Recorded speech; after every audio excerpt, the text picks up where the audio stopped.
Focus TV ವರದಿ ಬೆನ್ನಲ್ಲೇ big impact ಆಗಿದೆ. ಮಾಜಿ ಸಚಿವರ ವಿರುದ್ಧ ಈಗ ದೂರು ಕೊಟ್ಟಿರುವಂತದ್ದು ನೋಡಿ.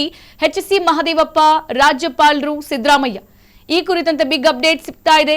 ನಿಮ್ಮ ಫೋಕಸ್ ಟಿವಿಯ ಬಿಗ್ ಇಂಪ್ಯಾಕ್ಟ್ ಸ್ಟೋರಿ. ನಿನ್ನೆ ಎಚ್.ಸಿ. ಮಹದೇವಪ್ಪನವರ ಕುರಿತು ಸುದ್ದಿಯನ್ನ ಬ್ರೇಕ್ ಮಾಡಿದ್ವಿ. ಸದ್ಯ ಆ ಸುದ್ದಿ ಬಿಗ್ ಇಂಪ್ಯಾಕ್ಟ್ ಆಗಿದೆ. ಸುದ್ದಿಗೆ ಫಲಶ್ರುತಿ ಸಿಕ್ಕಿದೆ. ಒಂದು ಲಾಜಿಕಲಿ ಎಂಡ್ ಸಿಕ್ಕಿರುವಂತದ್ದು ಎಚ್.ಸಿ. ಮಹದೇವಪ್ಪ ಅವರ ಸ್ಟೋರಿಗೆ. ನೋಡಿ, ನಿನ್ನೆ ಫೋಕಸ್ ಟಿವಿ ಸುದ್ದಿಯನ್ನ ಬಿತ್ತರಿಸಿತ್ತು. ಬೇರೆ ಎಲ್ಲೂ ಸಿಗದ ಬಿಗ್ ಎಕ್ಸ್ಕ್ಲೂಸಿವ್ ಸ್ಟೋರಿಯನ್ನ ಫೋಕಸ್ ಟಿವಿಯಲ್ಲಿ ನಿನ್ನೆ ನಾವು ಬ್ರೇಕ್ ಮಾಡಿದ್ವಿ. ನಮ್ಮ ವರದಿ ಬೆನ್ನಲ್ಲೇ ಈಗ ಮಾಜಿ ಸಚಿವರ ಮೇಲೆ ದೂರು ದಾಖಲಾಗಿದೆ. ಭ್ರಷ್ಟಾಚಾರ ಕರ್ಮಕಾಂಡವನ್ನ ಫೋಕಸ್ ಟಿವಿ ಬಯಲಿಗೆಳೆದಿತ್ತು. ಅಧಿಕಾರಿ ಯಾರೇ ಇರಲಿ, ಮಿನಿಸ್ಟರ್ ಯಾರೇ ಆಗಿರಲಿ, ಅವರ ವಿರುದ್ಧ ಭ್ರಷ್ಟಾಚಾರ ಅಕ್ರಮ ನಡೆದಿದೆ ಅಂದ್ರೆ ಫೋಕಸ್ ಟಿವಿ ಫೋಕಸ್ ಮಾಡದೆ ಬಿಡಲ್ಲ ಅನ್ನೋದಕ್ಕೆ ಇದೊಂದು ಬಿಗ್ ಎಕ್ಸಾಂಪಲ್. ಸಿದ್ದರಾಮಯ್ಯ ಸಂಪುಟದಲ್ಲೇ ಈ ಮಾಜಿ ಸಚಿವ ಗುರುತಿಸಿಕೊಂಡಿದ್ದ. ಸದ್ಯ ಸಮಾಜ ಕಲ್ಯಾಣ ಇಲಾಖೆಯಲ್ಲೇ ಹಣ ದುರುಪಯೋಗ ಆಗಿರೋದ್ರ ಬಗ್ಗೆ, ಜೊತೆಗೆ ಬಡವರ ಶ್ರೇಯೋಭಿವೃದ್ಧಿಗೆ ಮೀಸಲಿದ್ದ ಹಣ ಭ್ರಷ್ಟಾಚಾರವಾಗಿತ್ತು. ಸಾಮಾಜಿಕ ಆರ್ಥಿಕ ಹಿಂದುಳಿದವರ ಹಣ ದುರುಪಯೋಗ ಮಾಡಲಾಗಿದೆ. ಇಲ್ಲಿ KRIES ಮತ್ತು ಅಂಬೇಡ್ಕರ್ ಅಭಿವೃದ್ಧಿ ನಿಗಮದಲ್ಲಿ ಹಣ ಗುಳಂ ಮಾಡಲಾಗಿದೆ. KREIS ಅಡಿ ಕರೆದಂತಹ ಟೆಂಡರ್ನಲ್ಲಿ ಗೋಲ್ಮಾಲ್ ಮಾಡಿದಂತಹ ಆರೋಪಕ್ಕೆ ಸಂಬಂಧಪಟ್ಟಂತೆ ಈಗ ಸಚಿವರ ವಿರುದ್ಧ ದೂರು ದಾಖಲಾಗಿರೋದು. ನೋಡು, ನಿನ್ನೆ ಸುದ್ದಿಯನ್ನ ಬಿತ್ತರಿಸಿತ್ತು ಫೋಕಸ್ ಟಿವಿ ಸುದ್ದಿ ಬ್ರೇಕ್ ಮಾಡಿದ ಬೆನ್ನಲ್ಲೇ ಮೆಗಾ ಇಂಪ್ಯಾಕ್ಟ್ ಆಗಿರುವಂತದ್ದು. ಸದ್ಯ ಈಗ ಮಹದೇವಪ್ಪ ಅವರ ವಿರುದ್ಧ ದೂರು ದಾಖಲಾಗಿದೆ. ರಾಜ್ಯಪಾಲರಿಗೆ ಭ್ರಷ್ಟಾಚಾರ ಕರ್ಮಕಾಂಡ ಯಾವುಗಳನ್ನು ಕೂಡ ನಾವು ಫೋಕಸ್ ಮಾಡದೆ ಬಿಡಲ್ಲ. ಆ ಫೋಕಸ್ ಮಾಡಿದರ ಫಲಶ್ರುತಿ ಈಗ ನಮಗೆ ಸಿಕ್ಕಿರೋದು. ಇದಕ್ಕೆ ಈ ಸ್ಟೋರಿಗೆ ನಾವು ಬ್ರೇಕ್ ಮಾಡಿದಂತಹ ಸುದ್ದಿಗೆ ಒಂದು ಲಾಜಿಕಲಿ ಎಂಡ್ ಸಿಕ್ಕಿರುವಂತದ್ದು. ರಾಜಕಾರಣದ ಬಹಳ ದೊಡ್ಡ ಡೆವಲಪ್ಮೆಂಟ್ ಒಂದ್ ಕಡೆ ಆಗ್ತಾ ಇದೆ, ಮತ್ತೊಂದ್ ಕಡೆ ಫೋಕಸ್ ಟಿವಿ ಎಲ್ಲ ಆಯಾಮದಲ್ಲೂ ಕೂಡ ಸುದ್ದಿಯನ್ನ ಬಿತ್ತರಿಸ್ತಾ ಇದೆ. ಜೊತೆಗೆ ಎಕ್ಸ್ಕ್ಲೂಸಿವ್ ಆಗಿ ನಿಮಗೆ ಸುದ್ದಿಯನ್ನು ತಲುಪಿಸ್ತಾ ಇದೆ ಅನ್ನೋದಕ್ಕೆ ಈ ಸುದ್ದಿಯೇ ಬಹಳ ದೊಡ್ಡ ಇಂಪ್ಯಾಕ್ಟ್. ನೋಡಿ, ಫೋಕಸ್ ಟಿವಿ ವರದಿ ಬೆನ್ನಲ್ಲೇ ಈಗ ಮಾಜಿ ಸಚಿವರ ವಿರುದ್ಧ ದೂರು ದಾಖಲಾಗಿರುವಂತದ್ದು. ಮಾಜಿ ಸಚಿವ ಎಚ್.ಸಿ. ಮಹದೇವಪ್ಪ ವಿರುದ್ಧ ರಾಜ್ಯಪಾಲರಿಗೆ ತಾವರ್ ಚಂದ್ ಗೆಹ್ಲೋಟ್ ಅವರಿಗೆ ದೂರು ದಾಖಲಾಗಿದೆ. ಮನೋರಂಜನ್ ಅನ್ನೋರಿಂದ ಈಗ ರಾಜ್ಯಪಾಲರಿಗೆ ದೂರು ಸಲ್ಲಿಕೆಯಾಗಿದೆ. ನೋಡಿ, ಇಲ್ಲಿ ಸಮಾಜ ಕಲ್ಯಾಣ ಸಚಿವರಾಗಿದ್ದಂತಹ ಸಂದರ್ಭದಲ್ಲಿ ಮಹದೇವಪ್ಪ ಅಕ್ರಮ ಮಾಡಿದ್ದಾರೆ ಎನ್ನುವಂತಹ ಆರೋಪವನ್ನ ನಿನ್ನೆ ನಾವು ಬ್ರೇಕ್ ಮಾಡಿದ್ವಿ. ಈ ದೂರು ಬೆನ್ನಲ್ಲೇ ಈಗ ಎಚ್.ಸಿ. ಮಹದೇವಪ್ಪ ಶಾಸಕತ್ವ ಅನರ್ಹತೆಗೂ ಕೂಡ ಒತ್ತಾಯ ಕೇಳಿ ಬರ್ತಾ ಇದೆ. ಒತ್ತಾಯ ಮಾಡ್ತೀವಿ ಕೂಡ. ನೋಡಿ, ಅದು ಕೂಡ ಸಮಾಜ ಕಲ್ಯಾಣ ಇಲಾಖೆಯಲ್ಲಿ ನೀವು ಅಕ್ರಮ ಭ್ರಷ್ಟಾಚಾರ ಮಾಡ್ತೀರಾ ಅಂತ ಅಂದ್ರೆ ಸಚಿವ ಸ್ಥಾನಕ್ಕೆ ಲಾಯಕ್ಕಿಲ್ಲ. ನೀವು ಕೆಲವರಿಗೆ ಅನುಕೂಲ ಮಾಡುವ ರೀತಿ ಪ್ರಕ್ರಿಯೆ ಕೂಡ ಮಾಡಿದ್ದೀರಿ. ಕಾನೂನನ್ನ ಗಾಳಿಗೆ ತೂರಿ ಟೆಂಡರ್ ಪ್ರಕ್ರಿಯೆಯನ್ನ ಮಾಡಲಾಗಿರುವಂತದ್ದು. ನೋಡಿ, ಗಮನಿಸ್ತಿದ್ದೀರಾ, ಕಾಂಗ್ರೆಸ್ ಶಾಸಕ ಎಚ್.ಸಿ.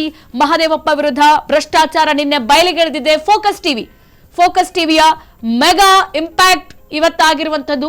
ದೊಡ್ಡ ಸ್ಟೋರಿಯನ್ನೇ ನಾವು ನಿನ್ನೆ ಬ್ರೇಕ್ ಮಾಡಿದ್ವಿ. ಸಚಿವರ ಮೇಲೆ ಫೋಕಸ್ ಹಾಕಿ ಅದು ಯಾವ ಭ್ರಷ್ಟಾಚಾರ, ಏನ್ ಕರ್ಮಕಾಂಡ ಅನ್ನೋದನ್ನ ನಿನ್ನೆ ನಾವು ಬಯಲಿಗೆಳೆದಿದ್ವಿ. ಸದ್ಯ ಆ ಸುದ್ದಿಗೆ, ಆ ಮೆಗಾ ಸ್ಟೋರಿಗೆ, ಮೆಗಾ ಎಕ್ಸ್ಕ್ಲೂಸಿವ್ ಸುದ್ದಿಗೆ ಲಾಜಿಕಲಿ ಎಂಡ್ ಅನ್ನ ಕೂಡ ಈಗ ರಾಜ್ಯಪಾಲರಿಂದ ನೀವು ಕೇಳ್ತಾ ಇದ್ದೀರಾ. ಸಮಾಜ ಕಲ್ಯಾಣ ಸಚಿವರಾಗಿದ್ರು ಎಚ್.ಸಿ. ಮಹದೇವಪ್ಪ. ಆ ಸಂದರ್ಭದಲ್ಲಿ ಅಕ್ರಮ ಭ್ರಷ್ಟಾಚಾರ ಮಾಡಿರುವಂತದ್ದು ಕೇಳಿಬಂದಿದೆ. ನೋಡಿ, ಅವರು ಸಮಾಜ ಕಲ್ಯಾಣ ಸಚಿವರಾಗಿದ್ದಂತಹ ಸಂದರ್ಭದಲ್ಲಿ ಆ ಟೈಮಲ್ಲಿ ಅವರು ಆ ಕಲ್ಯಾಣ ಇಲಾಖೆಯಡಿ ಕಾರ್ಯನಿರ್ವಹಿಸುವ ಕರ್ನಾಟಕ ವಸತಿ ಶಿಕ್ಷಣ ಸಂಘ ಹಾಗೂ ಅಂಬೇಡ್ಕರ್ ಅಭಿವೃದ್ಧಿ ನಿಗಮ ಈ ಮಂಡಳಿಯ ಟೆಂಡರ್ ಪ್ರಕ್ರಿಯೆ ಏನಿತ್ತಲ್ಲ, ಅಲ್ಲಿ ಅಕ್ರಮ ಭ್ರಷ್ಟಾಚಾರ ದಾಖಲೆಗಳನ್ನ ನಕಲಿ ಸೃಷ್ಟಿ ಮಾಡಿ ಅಧಿಕಾರವನ್ನ ದುರುಪಯೋಗ ಮಾಡ್ಕೊಂಡಿರೋದು. ಈ ದೂರನ್ನ, ಈ ಒಂದು ಪ್ರತಿಯನ್ನ ನಾವು ನಿನ್ನೆ ಕೂಡ ನಿಮಗೆ ಹೇಳಿದ್ವಿ. ಹಾಗಾಗಿ ಈ ಮನವಿ ಪ್ರಕಾರ ಈಗ ಎಚ್.ಸಿ. ಮಹದೇವಪ್ಪ ಸಮಾಜ ಕಲ್ಯಾಣ ಸಚಿವರಾಗಿದ್ದಂತಹ ಸಂದರ್ಭದಲ್ಲಿ KREIS ಇದರ ಅಡಿಯಲ್ಲಿ ನಡೆದಂತಹ ಹಲವು ಟೆಂಡರ್ಗಳನ್ನ ಪಾರದರ್ಶಕ ಹಾಗೂ ಸ್ಪರ್ಧಾತ್ಮಕ ಪ್ರಕ್ರಿಯೆ ಬದಲು ನಿರ್ದಿಷ್ಟ ವ್ಯಕ್ತಿಗಳು ಮತ್ತು ಸಂಸ್ಥೆಗಳಿಗೆ ಅನುಕೂಲವಾಗುವಂತೆ ಮಂಜೂರು ಮಾಡಿದ್ರು. ಅವರಿಗೆ ಯಾರಿಗೆ ಬೇಕು, ಯಾರು ಹೆಚ್ಚು ಕಮಿಷನ್ ಕೊಡ್ತಾರೆ ಅವರಿಗೆ ಅದನ್ನ ಕೊಟ್ಟಿದ್ರು. ಈ ಕುರಿತಂತೆ ಅಲ್ಲಿ ನಕಲಿ ಸಂಸ್ಥೆ, ತಿರುಚುಜಂತ ಹಾಗೂ ನಕಲಿ ಅನುಭವ ಪ್ರಮಾಣ ಪತ್ರ, ಈ ಯೋಜನೆಯನ್ನ ಪೂರ್ಣಗೊಳಿಸಿ ಆ ದಾಖಲೆಗಳನ್ನ ಇಟ್ಕೊಂಡು ಇದರ ಪೂರಕ ಮಾಹಿತಿ ನೀಡಿ ಟೆಂಡರ್ ಅರ್ಹತೆ ಅವು ಪಡೆದಿಲ್ಲ ಆದ್ರೂ ಕೂಡ ಅವಕ್ಕೆ ಟೆಂಡರ್ ಅನ್ನ ಕೊಟ್ಟಿದ್ರು. ಹೀಗಾಗಿ ಸ್ವತಂತ್ರ, ನಿಷ್ಪಕ್ಷಪಾತ ಮತ್ತು ಕಾಲಮಿತಿಯೊಳಗಿನ ತನಿಖೆ ನಡೆಸಬೇಕು ಅಂತ ಹೇಳ್ಬಿಟ್ಟು ನಿನ್ನೆಯೂ ಕೂಡ ನಾವು ಸುದ್ದಿಯನ್ನ ಬ್ರೇಕ್ ಮಾಡಿದ್ವಿ. ಈಗ ಈ ಎಲ್ಲ ಆಯಾಮದಲ್ಲಿ ಸುದ್ದಿಯನ್ನ ಬಿತ್ತರಿಸ್ತಾ ಇದ್ದಂತೆ ನಮಗೊಂದು ಇಂಪ್ಯಾಕ್ಟ್ ಆಗಿದೆ. ಫೋಕಸ್ ಟಿವಿಯ ಸುದ್ದಿಗೆ ಫಲಶ್ರುತಿ ಸಿಕ್ಕಿರುವಂತದ್ದು. ರಾಜ್ಯಪಾಲರಿಗೆ ಇದನ್ನ ನೀವು ತನಿಖೆ ಮಾಡಬೇಕು ಅಂತ ಹೇಳಿ ಈಗ ದೂರು ಬಂದಿರುವಂತದ್ದು. ನೋಡಿ, ಅಧಿಕಾರಿ ಯಾರೇ ಆಗ್ಲಿ, ಎಂಥ ಭ್ರಷ್ಟಾಚಾರವೇ ನಡೆಸಲಿ, ಯಾವುದೇ ಇಲಾಖೆಯಲ್ಲಿ ಎಂಥ ಉನ್ನತ ಮಂತ್ರಿಯಾಗಿದ್ರು ಕೂಡ ಫೋಕಸ್ ಟಿವಿ ಅವರನ್ನ ಸುಮ್ಮನೆ ಬಿಡಲ್ಲ ಅನ್ನೋದಕ್ಕೆ ಇದೊಂದು ಬಿಗ್ ಎಕ್ಸ್ಕ್ಲೂಸಿವ್ ಸುದ್ದಿ ನಾವು ಬಿತ್ತರಿಸಿರುವಂತದ್ದು. ನಿನ್ನೆ ಬಹಳಷ್ಟು ಡೆವಲಪ್ಮೆಂಟ್ಗಳು ಇದ್ರೂ ಕೂಡ ನಾವು ಫೋಕಸ್ ಹಾಕಿದ್ದು ಮಾತ್ರ HC ಮಹದೇವಪ್ಪ ಅವರ ಅಡೆಗೆ. ಸೊ ಹಾಗಾಗಿ ಅಲ್ಲಿ ನಮಗೆ ಎಂಥ ಗೋಲ್ಮಾಲ್ ಆಗಿದೆ, ಹೆಂಗ್ ಭ್ರಷ್ಟಾಚಾರ ಆಗಿದೆ ಅನ್ನೋದು ಸಿಕ್ಕಾಕೊಂತು. ಈ ಕುರಿತಂತೆ ನಮ್ಮ ಚಾನೆಲ್ ಮುಖ್ಯಸ್ಥರು ಇದನ್ನ ಬ್ರೇಕ್ ಮಾಡಿದ್ರು, ಹೇಮಂತ್ ಕುಮಾರ್. ಆ ನಿಟ್ಟಿನಲ್ಲಿ ಸುದ್ದಿಗೆ ಈಗ ಬಿಗ್ ಅಪ್ಡೇಟ್, ಬಿಗ್ ಇಂಪ್ಯಾಕ್ಟ್, ಫಲಶ್ರುತಿ ಸಿಕ್ಕಿರುವಂತದ್ದು. ಎಲ್ಲೂ ಸಿಗದೇ ಇರುವಂತಹ ಬಿಗ್ ಎಕ್ಸ್ಕ್ಲೂಸಿವ್ ಸ್ಟೋರಿಯನ್ನ ನಿನ್ನೆ ಫೋಕಸ್ ಟಿವಿ ಬ್ರೇಕ್ ಮಾಡಿತ್ತು. ಆ ಬ್ರೇಕ್ ಮಾಡಿದಂತೆ ಈಗ ಫಲಶ್ರುತಿ ಸಿಕ್ಕಿದೆ ಸುದ್ದಿಗೆ.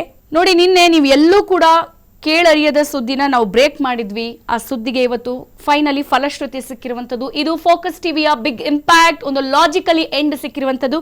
ಎಸ್, ಈ ಕುರಿತಂತೆ ನಿನ್ನೆ ಫೋಕಸ್ ಟಿವಿಯಲ್ಲಿ ನಮ್ಮ ಚಾನೆಲ್ನ ಮುಖ್ಯಸ್ಥರು ಹೇಮಂತ್ ಕುಮಾರ್ ಈ ಸುದ್ದಿಯನ್ನ ಎಕ್ಸ್ಕ್ಲೂಸಿವ್ ಆಗಿ ಬ್ರೇಕ್ ಮಾಡಿದ್ರು. HC ಮಹದೇವಪ್ಪ ಅವರಿಗೆ ಸಂಬಂಧಿಸಿದ ಸುದ್ದಿ. ನೋಡಿ, ಈ ಎಲ್ಲ ರಾಜಕೀಯದ ಡೆವಲಪ್ಮೆಂಟ್ಗಳ ಮಧ್ಯೆ ನಮ್ಮ ಫೋಕಸ್ ಇದ್ದದ್ದು HC ಮಹದೇವಪ್ಪ ಅವರ ಮೇಲೆ. ಹಾಗಾಗಿ ಆ ಫೋಕಸ್ ಸುದ್ದಿಗೆ ಫೋಕಸ್ ಇಂಪ್ಯಾಕ್ಟ್ ಆಗಿರುವಂತದ್ದು. ನೋಡಿ, ಭ್ರಷ್ಟಾಚಾರ ಕರ್ಮಕಾಂಡವನ್ನ ನಿನ್ನೆ ನಾವೇ ಫಸ್ಟ್ ಬ್ರೇಕ್ ಮಾಡಿದ್ದು, ಬಯಲಿಗೆ ಎಳೆದಿದ್ದು ಫೋಕಸ್ ಟಿವಿ. ಹಾಗಾಗಿ ಈಗ HC ಮಹದೇವಪ್ಪನವರು ಹಿಂದೆ ಸಿದ್ದರಾಮಯ್ಯ ಸಂಪುಟದಲ್ಲಿ ಗುರುತಿಸಿಕೊಂಡಿದ್ರು. ಸಮಾಜ ಕಲ್ಯಾಣ ಇಲಾಖೆಯ ಸಂದರ್ಭದಲ್ಲಿ ಹಣ ದುರುಪಯೋಗ ಮಾಡಿಕೊಂಡಿದ್ದಾರೆ, ಅದು ಕೂಡ ಕೋಟಿ ದುಡ್ಡು.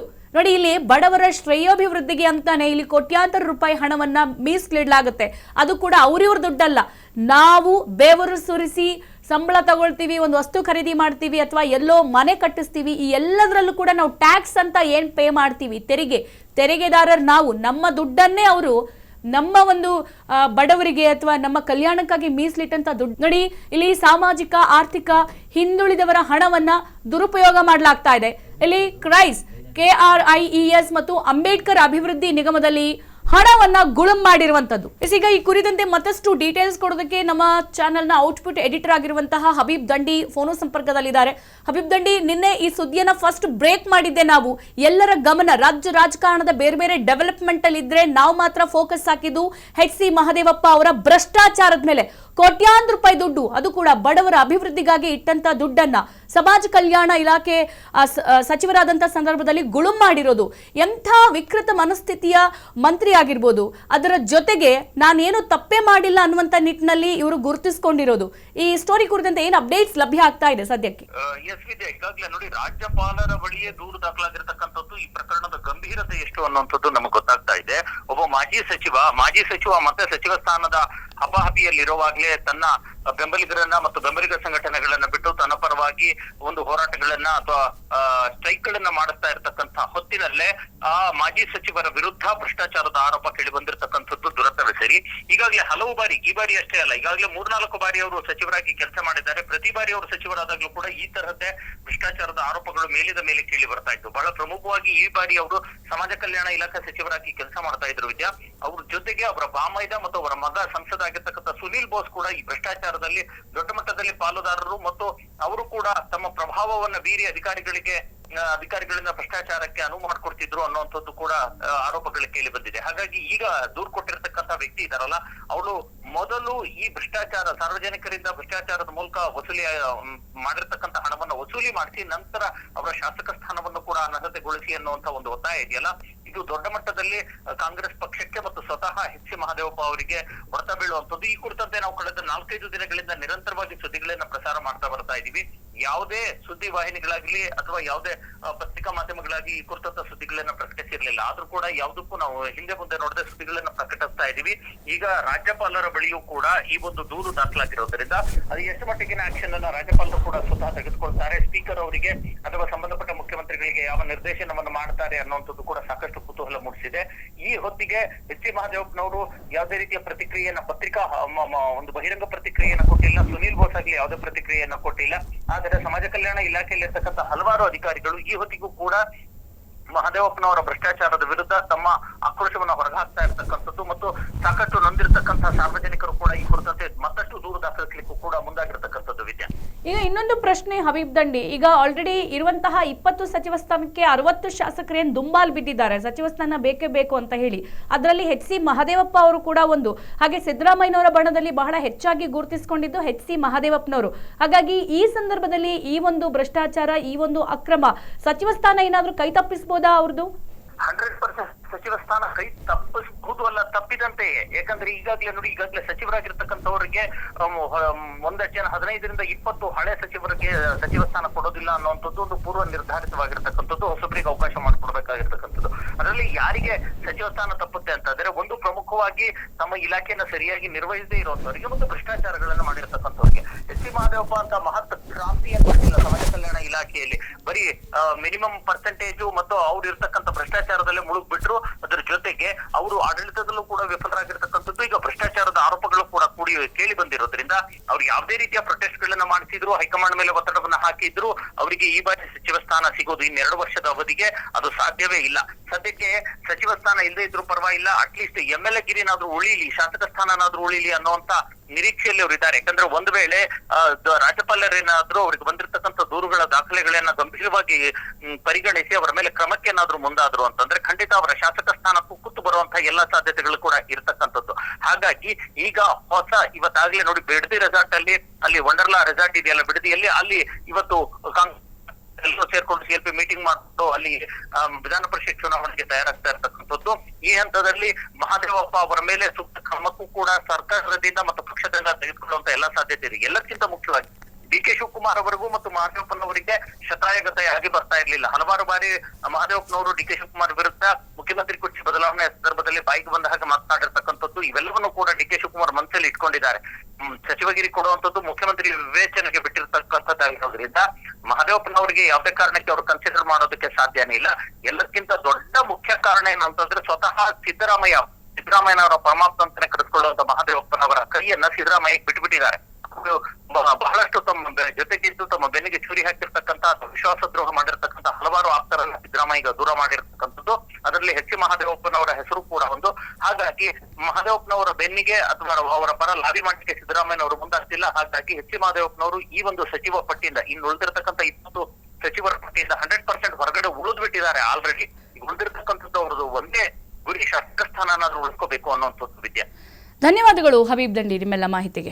ಗಮನಿಸ್ತಾ ಇದ್ದೀರಿ, ನಾವು ಈಗಷ್ಟೇ ಬಿತ್ತರಿಸಿದ ಸುದ್ದಿ ಯಾವೆಲ್ಲ ವಿಚಾರವಾಗಿ ಡೆವಲಪ್ಮೆಂಟ್ ಅನ್ನ ಪಡ್ಕೊಳ್ತು ಅಂತ ಹೇಳ್ಬಿಟ್ಟು ನೋಡಿ, ಇವರು ಸಿದ್ದರಾಮಯ್ಯನವರ ಕೈಬಣ್ಣದಲ್ಲಿ ಬಹಳ ಅತ್ಯಾಪ್ತರಾಗಿ ಗುರುತಿಸಿಕೊಂಡವರು ಒಂದ್ ಕಡೆ ಆದ್ರೆ, DK ಶಿವಕುಮಾರ್ ಅವರ ವಿಚಾರದಲ್ಲಿ, ಜೊತೆಗೆ DK ಶಿವಕುಮಾರ್ ಅವರ ಮೈಂಡ್ ಸೆಟ್ ಅಲ್ಲಿ ಇವರು ಸಚಿವ ಸ್ಥಾನ ಕೊಡ್ಲೇಬಾರದು ಅನ್ನೋದು ಒಂದ್ ಕಡೆ ಆದ್ರೆ, ಮತ್ತೊಂದ್ ಕಡೆ ಇವರು DKಶಿ ವಿರುದ್ಧವಾಗಿ ಸ್ಟೇಟ್ಮೆಂಟ್ ಗಳನ್ನ ಕೊಟ್ಕೊಂಡು ಬಂದ್ರು. ಸಿದ್ದರಾಮಯ್ಯ ಬಣದಲ್ಲಿದ್ದಾಗ DK ಶಿವಕುಮಾರನ್ನ ಕಂಡ್ರೆ ಆಗದಂತ ಬದ್ಧ ವೈರಿಗಳ ರೀತಿ ಇಬ್ರು ಕೂಡ ಕಾಣಿಸಿರೋದ್ರಿಂದ ಇದು ಈ ಒಂದು ಸಚಿವ ಸ್ಥಾನ ಕೊಡದೇ ಇರೋದಕ್ಕೆ ಮತ್ತಷ್ಟು ಪುಷ್ಟಿಯಾಗುವಂತಹ ಚಾನ್ಸಸ್ ಕೂಡ ಬಹಳ ದಟ್ಟವಾಗಿದೆ. ಹಾಗಾಗಿ ಇವಾಗ ನಮ್ಮ ಪ್ರತಿನಿಧಿ ಹಬೀಬ್ ದಂಡಿ ಅವರು ಹೇಳಿದಂತೆ ಆಲ್ರೆಡಿ ಅವರನ್ನ ಕೈ ಬಿಟ್ಟಾಗಿದೆ. ಇರುವಂತ 20 ಸಚಿವ ಸ್ಥಾನದಲ್ಲಿ ಈಗ 60 ಶಾಸಕರನ್ನ ಅಳೆದು ತೂಗಿ ಏನೋ ಕೊಡ್ಲಾಗುತ್ತೆ. ಇನ್ನು ಮತ್ತೊಂದು ಕಡೆಗೆ ಅಟ್ಲೀಸ್ಟ್ ಅವರ MLA ಸ್ಥಾನವನ್ನಾದ್ರೂ ಉಳಿಸ್ಕೋಬೇಕು ಅನ್ನುವಂಥದ್ದು ಇನ್ನಿಲ್ಲದ ಕಸರತ್ತು ಸದ್ಯ ಎಚ್ ಸಿ ಮಹದೇವಪ್ಪನವರು. ಈಗ ರಾಜ್ಯಪಾಲರಿಗೆ ದೂರ ಹೋಗಿದೆ. ಹಾಗಾಗಿ ಅವರು ಯಾವ ರೀತಿಯ ಕಟ್ಟುನಿಟ್ಟಿನ ಕ್ರಮ ತೆಗೆದುಕೊಳ್ತಾರೆ, ಇವರ MLA ಗಿರಿ ಏನಾದರೂ ಅನರ್ಹ ಆಗುತ್ತಾ, ಅದು ಮುಂದಿನ ಸಮಯದಲ್ಲಿ ನಾವು ಕಾದು ನೋಡ್ಬೇಕು.